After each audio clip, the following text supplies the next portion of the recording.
ગુજરાતના આ સૌથી મોટા ઓટીટી પ્લેટફોર્મ બીબી ન્યૂઝ ગુજરાતમાં હું ભૌમિક વ્યાસ તમામ દર્શક મિત્રોનું સ્વાગત કરું છું। આકરી ગરમી પડી રહી છે। રાજ્યના લોકો સૂર્યદેવના કોપાયમાનથી ત્રાહિમામ છે। 45 ડિગ્રીની ઉપર તાપમાન પહોંચી રહ્યું છે। રાજ્યના અનેક શહેરોમાં હીટવેવ જેવી હાલાત છે। અમદાવાદ, રાજકોટ, સુરત, પોરબંદર, જૂનાગઢ જેવા શહેરોમાં તો બપોર બાદ નીકળવું મુશ્કેલ છે। હીટ સ્ટ્રોકના બનાવો વધી રહ્યા છે। લોકોને તકલીફો થઈ રહી છે।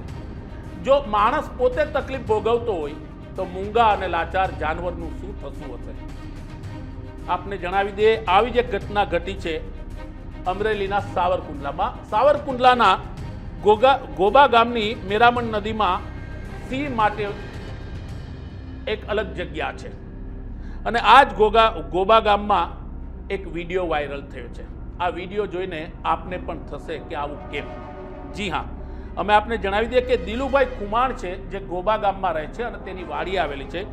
તે વાડી શેત્રુંજી નદીના ડિવિઝન 3માં છે, એટલે કે જે આસપાસમાં શેત્રુંજી નદી જાય છે અને ત્યાં સિંહોનો વસવાટ છે। તેમની વાડીમાં એક સિંહ આવી ચડ્યો પાણી પીવા માટે। 45 ડિગ્રીનું તાપમાન, 45-46 ડિગ્રીનું, તે સિંહ પાણી માટે વલખા મારતો, એટલે કે જંગલનો રાજા લાચાર હતો અને તેનો વિડીયો સોશિયલ મીડિયામાં વાયરલ થયો। આપને જણાવી દે કે સરકારી તંત્ર, ફોરેસ્ટ તંત્ર એવા દાવા કરે છે કે કૃત્રિમ કુંડ બનાવવામાં આવ્યા છે।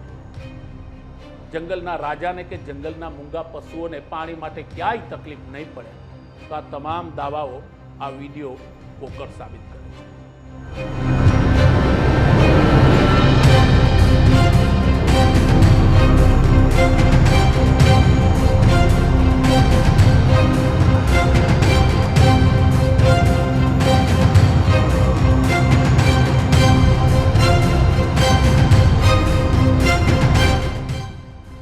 જંગલનો રાજા કહેવાય છે કે આ રાજા જ્યારે નીકળે છે ત્યારે લોકો ફફડી ઉઠે છે, પણ તે જંગલના રાજાની સ્થિતિ તમે જોઈ શકો છો।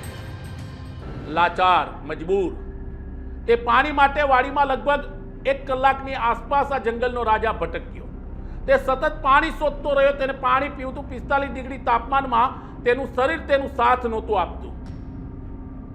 આખરે તે હારી અને વાડીની વચ્ચોવચ બેસી જાય છે કે કદાચ તેને પાણી મળી જાય। આવા અનેક વિડીયો વાયરલ થતા હશે। આપને તે પણ થશે કે આ વિડીયોનો મતલબ શું? પણ આ વિડીયોનો મતલબ તે છે કે ગુજરાતનું ગૌરવ, દેશનું ગૌરવ ગણાય છે એશિયાટિક લાયન, જે દેશ વિદેશમાં પ્રખ્યાત છે, જેને જોવા માટે લોકો દેશ વિદેશથી આવે છે, લાખો રૂપિયા ખર્ચે છે અને સરકાર તેના નામે રેવન્યુ જનરેટ કરે છે। તે જ જંગલના રાજા માટે પાણીની વ્યવસ્થા નથી થઈ શકતી। આ વિડીયોનો ઉદ્દેશ આ છે। જંગલનો રાજા વાડીની વચ્ચે બેસે છે, પાણી પીવું છે, પીવા માટે પાણી નથી, તે મજબૂર છે, તે લાચાર છે। વાડીના માલિક જોવે છે કે તેને પાણી આપવું જોઈએ, પણ હિંમત કોણ કરે? કારણ કે તે તો સિંહ છે, તે જંગલનો રાજા છે। તેથી આ વિડીયો ઉતારી અને વાયરલ કરવામાં આવ્યો। ખુદ વાડીના માલિક કહે છે કે મને દયા આવતી હતી કે આ જંગલના રાજાને પીવાનું પાણી મળવું જોઈએ, પણ અમારામાં એટલી હિંમત નહોતી કે અમે તેની બાજુમાં જઈને તેને પાણી પીવડાવી શકીએ। કરોડો રૂપિયા ફાળવવામાં આવે છે। સાસણ, તાલાડા, વેરાવળની આસપાસના જે સફારી પાર્ક છે ત્યાં કૃત્રિમ પાણીના તળાવો બનાવવા માટે, તો શેત્રુંજી નદીની આસપાસ રહેતા સિંહોના વસવાટ માટે પાણીની વ્યવસ્થા કરવામાં કેમ ના આવી? આ સૌથી મોટો સવાલ છે। આપને યાદ હશે, ભૂતકાળમાં અનેક વિડીયો વાયરલ થયા છે। અમરેલીના, ધારીના, સાવરકુંડલાના, તાલાડાના 8 થી 10 સિંહોના ટોળા રાત્રિના સમયે પાણી ગોતવા માટે રસ્તા ઉપર આવી જાય છે। તે ફરવા નથી આવતા, તેમને પાણીની તલાશ હોય છે, તેમના બચ્ચાઓને પાણી પીવું હોય છે। ઉનાળાની ગરમી છે, સૂર્યદેવ કોપાયમાન હોય અને બપોરના સમયે જ્યારે 45-46 ડિગ્રી તાપમાન હોય ત્યારે જો માણસની સ્થિતિ લાચાર હોય તો આ મૂંગા પશુઓ તો શું કરી શકે? તે બોલી તો નથી શકતા કે અમારે પાણી પીવું છે કે લોકો સાંભળી શકે, પણ આ વિડીયો બહુ બધું કહી જાય છે સરકારને અને માનવતાને કે અમારું ધ્યાન રાખો। આપને જણાવી દઈએ કે આ વિડીયો વાયરલ થયા બાદ કદાચ આશા છે કે ફોરેસ્ટ ડિપાર્ટમેન્ટની આંખ હવે ઉઘડે અને પાણીની વ્યવસ્થા કરે। અમરેલી જિલ્લાના સાવરકુંડલા તાલુકાનું ગોબા ગામ છે. આ ગામની અંદર શેત્રુંજી નદીના કાંઠે બહુ જ્યાદા 20 થી 25 જેટલા સિંહ છે.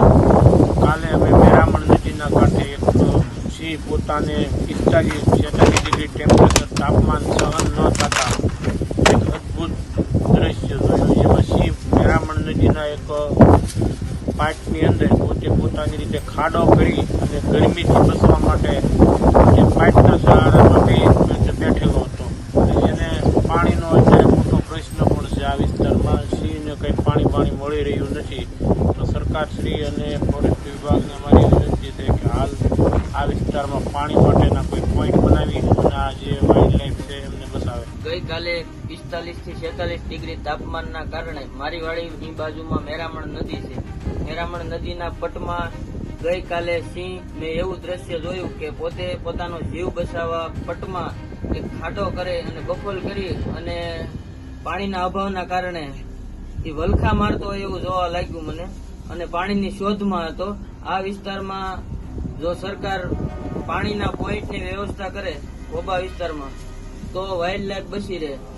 નવા સમાચાર અને નવી અપડેટ સાથે અમે ફરી એકવાર મળીશું. ત્યાં સુધી મને રજા આપશો. નમસ્કાર.